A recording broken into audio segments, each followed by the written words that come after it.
Di dalam BAP Saudara Kusnadi, di dalam fakta-fakta persidangan dan putusan pengadilan, kata-kata yang tertuang adalah ini ada titipan dari Pak Harun untuk Saiful dan Mas Doni. Mengapa ada perubahan yang sangat signifikan? Bagaimana saudara punya fakta-fakta bahwa penenggelaman handphone adalah perintah saya? Dia menyebut kata-kata di situ dalam laporan. Ya betul, berarti itu asumsi. Terima kasih. Bismillah, assalamualaikum guys. Berjumpa lagi di channel Jurnal Terupdate. Hasto kali ini mencecar penyelidik KPK soal penyadapan hingga bukti keterlibatannya di kasus Harun Masiku di persidangan guys. Tentu serangan balik Hasto ini jelas bikin KPK kewalahan guys.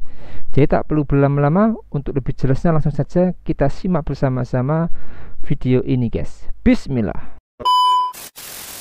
Pada tanggal 16 Desember dalam BAP saudara, saudara pada keterangan BAP Kusnadi tanggal 14 Januari, saudara Kusnadi mengatakan kepada Doni, ini ada titipan dari Pak Harun untuk Saiful dan Mas Doni. Tetapi kemudian bagaimana di dalam keterangan saudara bisa berubah menjadi, Mas, ini ada perintah Pak Sekjen. Jadi ada tambahan Pak Sekjen untuk menyampaikan duit operasional 400 juta ke Pak Saiful, yang 600 juta Pak Harun katanya. Padahal saudara tadi mengatakan yang lebih kuat adalah di persidangan. Yang lebih kuat ada dalam BAP.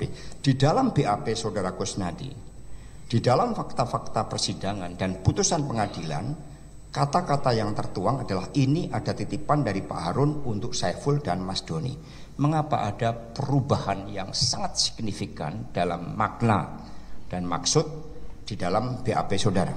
Baik, jadi saya adalah di sini sebagai saksi fakta terkait dengan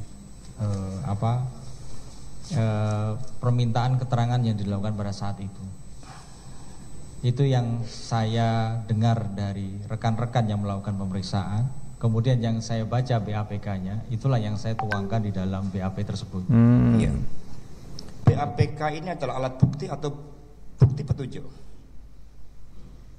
Konteksnya ini masih diproses. Ya, jadi masih di bukti petunjuk, masih memerlukan keterangan saksi dan alat bukti yang lain, betul? Ya.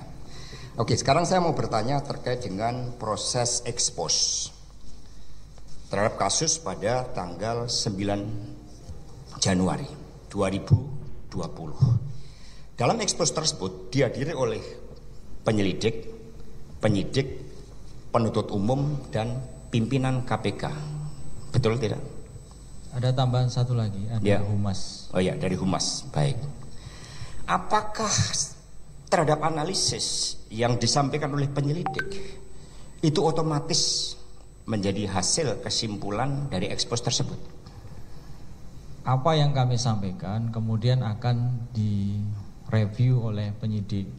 Jadi penyidik atas kesempatan yang diberikan dari pimpinan itu akan memberikan komentar. Kemudian dari sisi penyidik naik lagi ke sisi penuntut umum. Masing-masing nanti akan memberikan pendapat. Terakhir kemudian akan ditutup oleh kesimpulan dari pimpinan yang hadir. Apakah sudah apa yang kami sampaikan itu apakah sudah memenuhi atau belum? Itu nanti pimpinan yang akan memutuskan pada saat itu. Berarti bisa sama, bisa juga tidak tentu sama terhadap apa yang dipaparkan oleh penyelidik tersebut. Betul. Nah, baik. Kami ingin menanyakan bahwa ketika pimpinan memutuskan di dalam ekspos tersebut bahwa yang ditetapkan tersangka saat itu adalah Saudara Wahyu Setiawan dan Agustiani Tio sebagai penerima, dan pemberi suapnya adalah Harun Masiku dan Saiful Bahri. Apakah kesimpulan yang berbeda dengan yang diharapkan oleh penyelidik itu kemudian pimpinan dianggap sebagai bentuk menghalang-halangi? Saya tidak bisa menyatakan demikian, karena memang pada saat itu yang kami sampaikan adalah fakta-fakta dan perbuatan dari masing-masing pihak. Terkait nanti itu kan berarti pendapat ya. Apakah pimpinan menghalang-halangi itu saya juga tidak tahu. Ya. Jadi Apa yang kami sampaikan sudah kami sampaikan kepada pimpinan sesuai dengan pasal 44, yaitu bahwa ini loh yang kami lakukan, kami laporkan pada proses ekspor tersebut. Ya, baik, terima kasih.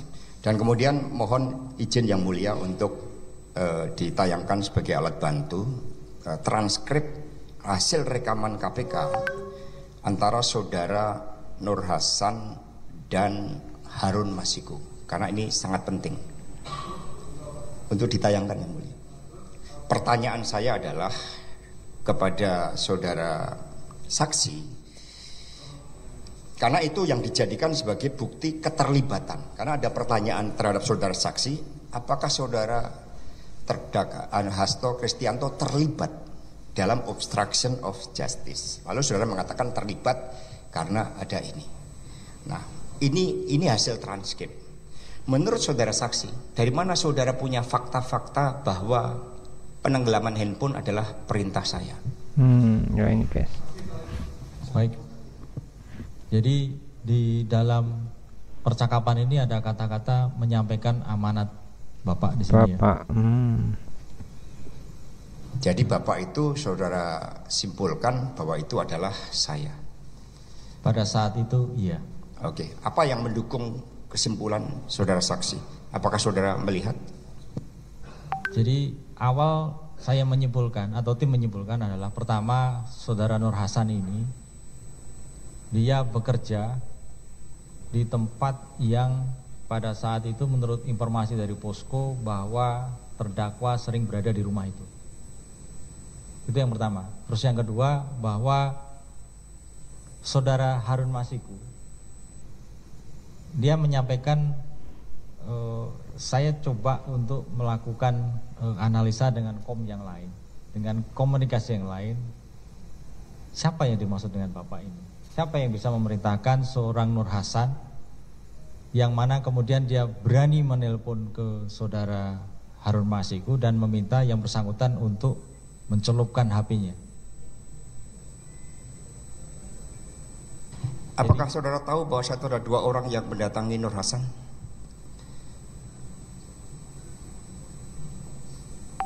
Tidak tahu. Apakah saudara tahu bahwa siapapun yang bekerja di kantor partai, termasuk security, sekjen mengakses langsung kepada security tersebut? Sama dengan pimpinan KPK langsung berhubungan dengan security KPK?